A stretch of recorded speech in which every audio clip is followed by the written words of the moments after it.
के चैनल में हम आपका हार्दिक अभिनंदन करते हैं। आज एक क्रांतिकारी युवा विचारक महेंद्र यादव, जिनको कि भैयू यादव के नाम से भी जाना जाता है, मध्य प्रदेश बजरंग सेना के आप हैं प्रदेश के अध्यक्ष। उनसे लेने जा रहे हैं हम एक इनकलाबी मुलाकात जो आपको काफ़ी अच्छी लगेगी। मुलाकात आपके सामने प्रस्तुत है और आपकी प्रतिक्रियाओं का हार्दिक हार्दिक स्वागत है। यादव जी, आपका स्वागत है। जय श्री राम। हम आपसे जानना चाह रहे थे कि बजरंग सेना संगठन के परिचय में आप क्या बताना चाहेंगे। बजरंग सेना एक हिंदू सनातन धर्म का एक संगठन है जो हिंदुओं के लिए, गौ माताओं के लिए, गौ रक्षा, साधु संतों के लिए, मंदिरों के जीर्णोद्धार के लिए, नदियों के लिए, वृक्षों के लिए और जो 100 करोड़ हिंदू समाज है इनके लिए हर जगह निर्भीकता से काम कर रहा है।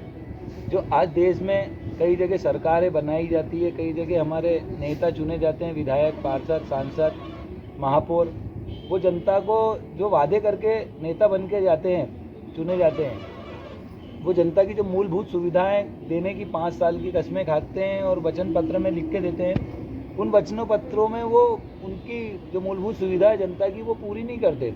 हम उस चीज़ के लिए भी जनता के लिए लड़ते हैं सरकार से और उन बाहुबली नेताओं का विरोध करते हैं, इसलिए कि जो जनता को मूलभूत सुविधा देने की आपने वचन पत्र में कसम खाई थी वो आपको पूरी करना है। और आज हमारे नेता हो, जो देश की स्थिति है, नेताओं के कारण भ्रष्टाचार ज़्यादा बढ़ा हुआ है। देश की स्थिति को समझ के नेताओं को सनातन धर्म के मार्ग पर चलना चाहिए। और मेरा ये मानना है कि देश के हर नेता को श्रीमद् भागवत गीता पुराण एक बार ज़रूर पढ़ना चाहिए। जैसे मुस्लिम संप्रदाय के जो भी नेता हैं, चाहे नॉर्मल आम इंसान है, वो सब भी अपना कुरान पढ़ते हैं। ईसाई संप्रदाय के जो भी लोग हैं वो अपना बाइबल पढ़ते हैं। ऐसा मेरा हमारे हिंदू सनातन धर्म के जो भी नेता हो, नेताओं के लिए इसलिए ज़्यादा जरूरी है क्योंकि वह सत्ता पे राज करते हैं और राज करने वाले राजा को धर्म का ज्ञान होना चाहिए। अगर धर्म का ज्ञान नहीं हो तो भ्रष्टाचार फैलेगा। कि कौन कौन से पदाधिकारी हैं बजरंग सेना में? बजरंग सेना में राष्ट्र में 14 पदाधिकारी है और प्रदेश में 15 पदाधिकारी है। हर जिले में 17 पदाधिकारी, जो कार्यकारिणी जिस हिसाब से बनती है उस हिसाब से कार्यकारिणी है। इंदौर शहर में 25,000 परिवार है हमारे संग बजरंग सेना के। मध्य प्रदेश में तकरीबन 2.5 लाख परिवार है बजरंग सेना पदाधिकारी। राष्ट्रीय अध्यक्ष कौन? राष्ट्रीय अध्यक्ष रणवीर पटेरिया है जो छतरपुर में निवास करते हैं। और बजरंग सेना हिंदू सनातन धर्म के लिए आज भगवा लहरा रहे हैं सतत। वो हमारे राष्ट्रीय संरक्षक नृत्य गोपाल दास जी, जो अयोध्या मंदिर ट्रस्ट के अध्यक्ष हैं, उनके शिष्य भी हैं और सनातन धर्म के लिए सतत 7 वर्षों से छतरपुर से, बुंदेलखंड से संगठन शुरू हुआ था, जो आज देश के 29 राज्यों में से 18 राज्यों में फैल चुका है। और हर जगह पे धरातल पर, ज़मीनी स्तर पर सामाजिक मुद्दों को उठाकर आंदोलन किए जाते हैं। कभी नेताओं का ज्ञापन देके उनसे विरोध किया जाता है समाज की जन सुविधाओं के लिए। कभी कलेक्टर, कभी मंत्री, कभी जो गरीब जनताओं के साथ संतों के संग। आप देखते हो कई जगह पुलिस वाले शराब पी के हमारे आज मंदिरों में घुस जाते हैं और संत समाज के संग अपमान करते हैं और उनके संग अभद्र व्यवहार करते हैं। तो उस कारण हमने पुलिस का भी विरोध करते हैं कि आप हमारी सुरक्षा के लिए बनी हो, ना कि हमारे संत समाज के अपमान के लिए। मंदिरों में घुसना आपका वाजिब है, मेरा ये मानना है। फिर मस्जिद और दरगाह में आप क्यों नहीं घुसते हो? मस्जिद और दरगाहों में जहाँ आतंकवादी पाले जाते हैं वहाँ पर तुम्हारे घुसने में हिम्मत नहीं होती है। मंदिर हिंदू सनातन धर्म के मंदिर है, जहाँ पर हमारे संत मंदिर में भगवानों की पूजा पाठ करते हैं, वहाँ पर कोई आतंकवादी नहीं बैठा है, ना कोई वहाँ पर ISI का कोई सिमी का आतंकवादी है, ना यहाँ कोई ऐसे ट्रेनिंग दी जाती है। फिर भी यहाँ पर बेधड़क जूते पहनकर हमारे मंदिरों में घुसा जाता है। संत समाज से अभद्र व्यवहार, आपत्तिजनक बातों बोली जाती है, उनको गाली जैसे शब्द से यूज़ किया जाता है। या हमारे देश हमारा है, मातृभूमि हमारी है, इसके लिए हमारे महापुरुष आदर्श राम प्रसाद बिस्मिल, चंद्रशेखर आज़ाद, नेताजी सुभाष चंद्र बोस जैसे महान लोग, रोशन सिंह ठाकुर, राम प्रसाद बिस्मिल, ये महान लोगों ने देश के किसी एक संप्रदाय के लिए अपने कम अल्प आयु में जान नहीं दी। इन्होंने 100 करोड़ हिंदुओं के लिए जान दी और समस्त हिंदुओं को अपना समझकर हम सब आज़ाद भारत के अंदर रहें, इसलिए उन्होंने कम आयु में अपनी जान दी। आप कब से प्रदेश अध्यक्ष हैं? मुझे तकरीबन 1 वर्ष होने वाला है प्रदेश अध्यक्ष बने हुए और 1 वर्ष से मैं मध्य प्रदेश का बजरंग सेना का प्रदेश अध्यक्ष हूँ और हर जिलों के अंदर, मध्य प्रदेश के 54 जिले हैं, 54 जिलों के अंदर बजरंग सेना के टीम जिला अध्यक्ष हर जिले में गठित हो चुके हैं। आपके और कार्यकाल में कौन कौन से कार्यक्रम हुए हैं? हमारे कार्यकाल में ऐतिहासिक यात्रा जो जाना पाव से निकली थी, नर्मदेश्वर शिवलिंग लेके, दुर्लभ शिवलिंग जिसके अंदर ओम आकार आकृति कुदरती बनी हुई थी, उस ओमकार शिवलिंग को हम लेकर अपने अयोध्या राम मंदिर ट्रस्ट के जो अध्यक्ष है नृत्य गोपाल दास जी, जो बजरंग सेना के राष्ट्रीय संरक्षक है, उनको हमने यहाँ से एक राम रथ यात्रा के द्वारा, जो हमारी तकरीबन 1250 किलोमीटर की यात्रा थी, सैकड़ों वाहन लेकर, बसें लेकर हम यहाँ से राम रथ लेकर गए, जिसके लिए हमें रास्ते पर पुलिस से भी सामना करना पड़ा और कुछ दूसरी समाज के लोगों ने भी इसका विरोध करा। समर्थन भी इसका बहुत मिला। हिंदू सनातन धर्म के जो सनातनी लोग हैं उन लोगों ने इसका समर्थन भी करा, रास्ते भर हमारा खूब स्वागत भी हुआ, कई जगह पुलिस ने प्रोटोकॉल भी दिया, कई जगह विरोध भी करा हमारा। प्रधानमंत्री नरेंद्र मोदी जी के कार्यकाल से आप कहाँ तक संतुष्ट हैं? मेरा व्यक्तिगत मानना है प्रधानमंत्री नरेंद्र नाथ दत्त है, जो स्वामी विवेकानंद जी का पुनर्जन्म है। नरेंद्र नाथ दत्त जो थे वो स्वामी विवेकानंद थे। ये भी एक हमारे 1100 साल के बाद इस देश के अंदर कोई हिंदू सनातन धर्म का राजा इस देश पर राज कर रहा है। मुझे गर्व है नरेंद्र मोदी जी के कार्यकाल के टाइम पर मैं पैदा हुआ हूँ और आज वो कार्यकाल देख रहा हूँ। आप शहीदों से प्यार करते हैं, क्रांतिकारियों से प्यार करते हैं, तो वास्तव में देश जब से आज़ाद हुआ तो शहीदों के सपने साकार हो पाए क्या?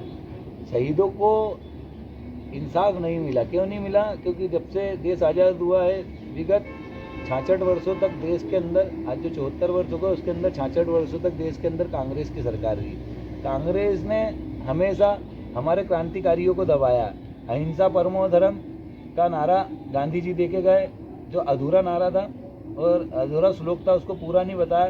धर्म हिंसा तथेवच, धर्म के लिए अगर शस्त्र उठाना तो वो सबसे बड़ा धर्म है। अहिंसा परमो धर्म मानते हम एक ऐसे देश के अंदर निवास करते हैं, हमारी मातृभूमि पे ऐसा गर्व करते हैं जिस देश ने दुनिया के सताए हुए लोगों को पनाह दी, और उन लोगों ने यहाँ हमारी मातृभूमि और हमारे लोगों को गुलाम बनाकर इस देश पे कब्जा करा है। हमारी बहनों के साथ लव जिहाद और बहुत सारे, अभी आपने देखा है कश्मीर के अंदर 7 लाख कश्मीरी पंडितों को मार के निकाल दिया गया। अभी कुछ समय पहले ही टीएमसी चुनाव जीती पश्चिम बंगाल के अंदर, ममता बनर्जी की सरकार के अंदर कई लाख हिंदुओं को पश्चिम बंगाल से पलायन करना पड़ा, पश्चिम बंगाल छोड़ के, और कई हिंदुओं के घर जला दिए गए, दुकानें जला दी गई। मेरी छोटी छोटी बहनें जो हिंदू सनातन धर्म से रिलेटेड है, सिर्फ टारगेट हिंदुओं को किया गया। जो बहनें हैं उनके संग कुकर्म किए गए, बलात्कार किए गए, व्यापारियों की दुकान लूट ली गई है। तो ये बहुत सारा चीज़, आज ये देश हमारा देश है लेकिन लगता नहीं। भगत सिंह जी जब इस देश से फांसी पर चढ़े थे, उसके कुछ समय पहले एक शब्द बोल के गए थे, एक बात बोल के गए थे हम सब लोगों के लिए कि आज़ाद होना बड़ी बात नहीं है, आज़ादी को बरकरार रखना बड़ी बात है। तो आज़ाद तो हम हैं लेकिन आज़ादी बरकरार नहीं दिखती है हमें। कुछ सालों में वापस वही स्थिति होने वाली है। और ये आज़ादी इतनी आसानी से नहीं मिली। जो ये लोगों ने आज डूबे हुए ना मस्ती में, इनको मालूम ही नहीं। 40 लाख हिंदुओं ने 1947 के अंदर अपनी जान दी है, तब जाके ये आज़ादी मिली है।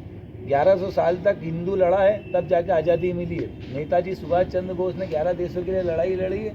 आज़ाद हिंद फौज का गठन रासबिहारी बोस ने मिलकर सुभाष चंद्र बोस के साथ में किया है। आज़ाद हिंद फौज ने हमको आज़ाद कराया, तब जाके आज़ादी मिली है। कोई चरखे से आज़ादी नहीं मिली है। जो बोला गया है कि कांग्रेस ने आज़ादी दिलाई है, ये तो सत्ता के लोभी थे जिन्होंने सत्ता पे राज किया है। और जो क्रांतिकारी थे जिन्होंने हकीकत में लड़ाई लड़ी है, वो तो जेल में फांसी चढ़ के शहीद हो गए। बहुत अच्छा, आपके राष्ट्रभक्ति से अनुप्राणित विचारों का हम स्वागत करते हैं। एक सवाल आपसे और, क्या भारत को हिंदू राष्ट्र बनाना उचित होगा? क्या कहना चाहेंगे? ये मेरा विचार नहीं है, ये तो नाथूराम गोडसे और वीर सावरकर जी का भी ये आखिरी उनके खुद के भी मंशा है कि हमारी अस्थियों को गंगा जी में विसर्जित ही जब करना, विसर्जन जब करना, जब ये देश हिंदू राष्ट्र हो जाए।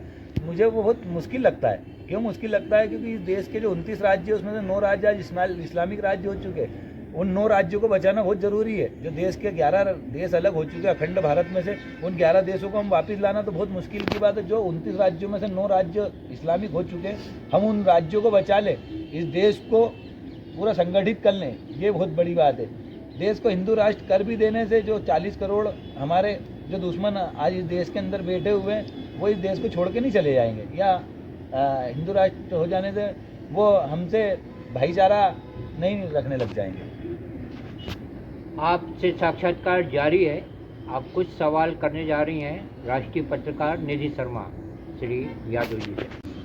बजरंग सेना नशे, व्यसन, अपराधों, महिलाओं के साथ घटने वाली वारदातों के खिलाफ आवाज उठाए, यह जन जन की मंशा है। इस पर आप क्या प्रतिक्रिया देना चाहेंगे? मैं ये बताना चाहता हूँ, जिस संगठन में मैं काम कर रहा हूँ उस संगठन का नाम बजरंग सेना है। तो बजरंग सेना जहाँ पर भी हमारे धर्म की हानि होती है, उस हानि के लिए जहाँ पर माता बहनों के साथ में कहीं अत्याचार हो रहा है, संतों के सम्मान में बजरंग सेना मैदान में, मातृशक्तियों के सम्मान में बजरंग सेना मैदान में, गौ रक्षा के सम्मान में बजरंग सेना मैदान में, हर चीज़ के लिए जहाँ पर भी हमको ऐसा लगता है, जो एक क्रांतिकारी अपना कर्म के लिए कहीं पे भी ये नहीं सोचता है कि मेरी यहाँ जान जाएगी या मुझे फांसी चढ़ना पड़ेगा, तुरंत दौड़ पड़ते। जैसे ही आज मेरे युवा भाई बजरंग सैनिक हर जगह पर जहाँ पर भी कुछ भी धर्म की हानि हो रही है, हमारी हिंदू बहनों के संग या गौ माता के संग जहाँ पर भी अत्याचार हो रहा है, वहाँ बजरंग सैनिक पहुँच रहे हैं, उसके खिलाफ आंदोलन कर रहे हैं और दोषी को कड़ी सजा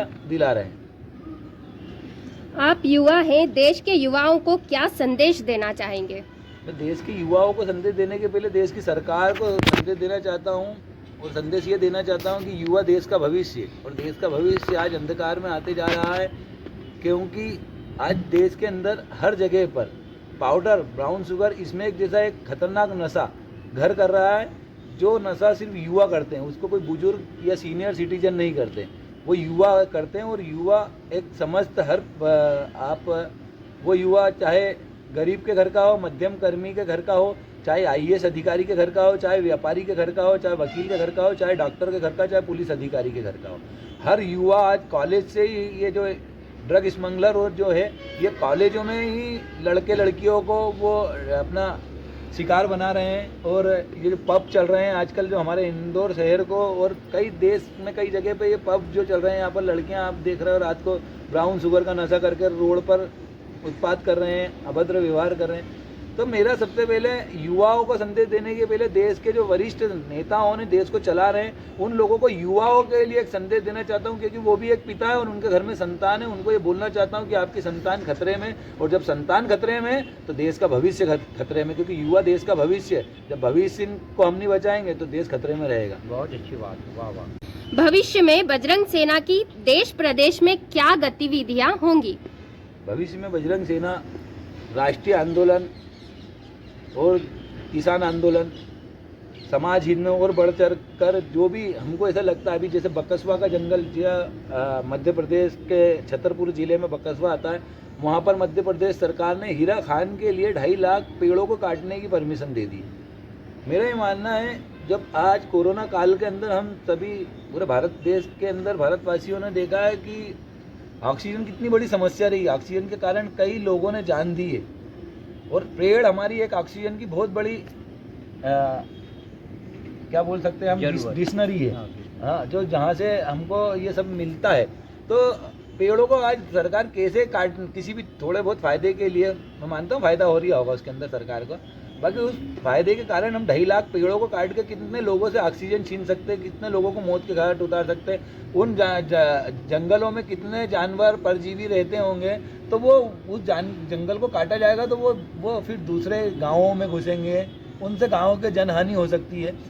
तो ये हमारा ये मानना है, हमारे राष्ट्रीय अध्यक्ष श्री रणवीर पटेरिया जी ने अभी छतरपुर में बकसवा जंगल को बचाने के लिए रक्षा सूत्र पेड़ों में बांधे, और उसके लिए अभी बहुत बड़ा आंदोलन करा, और ये हमारा अभी बहुत बड़ा आंदोलन कुछ समय बाद फिर होने वाला है बकसवा के जंगल को लेकर। और हमारे को अभी कुछ समय बाद जनसंख्या नियंत्रण कानून के लिए एक राष्ट्रीय अधिवेशन करने के बाद हम राष्ट्र का एक आंदोलन करना चाहते हैं, राष्ट्रीय व्यापी आंदोलन होगा हमारा, जो दिल्ली के अंदर होगा, और ये जनसंख्या नियंत्रण कानून बनाने को लेकर किया जाएगा बजरंग सेना की ओर से। कोरोना संक्रमण के दौर में बजरंग सेना मध्य प्रदेश ने क्या भूमिका निभाई?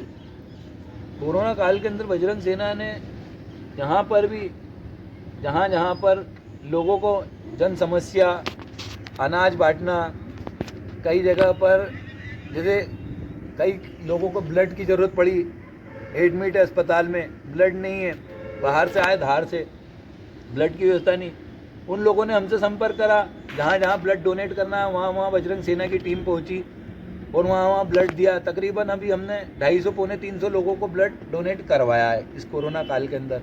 और बहुत सारे जगह, बहुत सारे जिलों के अंदर हम लोगों ने राशन बंटवाए गरीबों के साथ में। कुछ जगह पर आपने देखा होगा कोरोना काल के अंदर पूरी होटलें और रेस्टोरेंट सब बंद थे, तो जो बाहर के लोग आते थे, जैसे अरविंदो हॉस्पिटल यहाँ इंदौर में है, एमवाई हॉस्पिटल यहाँ इंदौर के अंदर है, उसमें उनके लोग एडमिट रहते थे। अब वो लोग जो एडमिट है, पेशेंट है, वो तो हॉस्पिटल में एडमिट है, उसके साथ में पेशेंट के साथ में जो लोग उनको एडमिट कराना है उनको रुकना पड़ता था।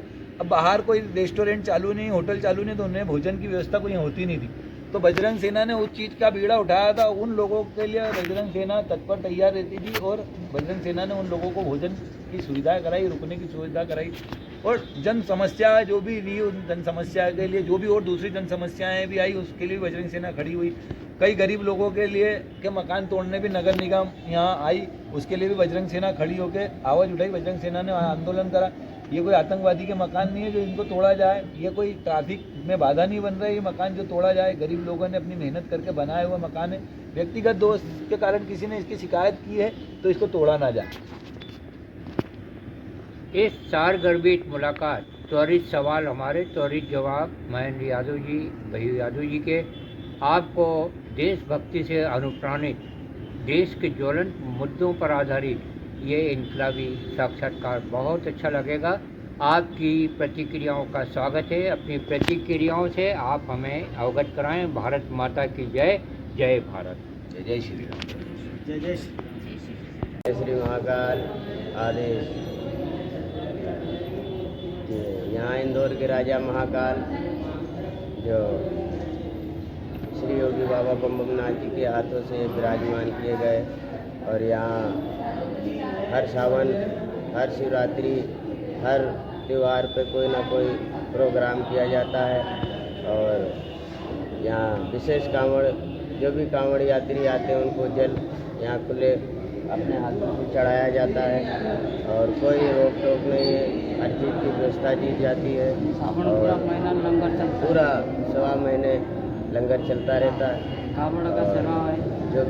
जो भी आए, भगत आए, साधु संत आए, कोई भी आए, सबके लिए खुला है। जय श्री राम। जय श्री राम।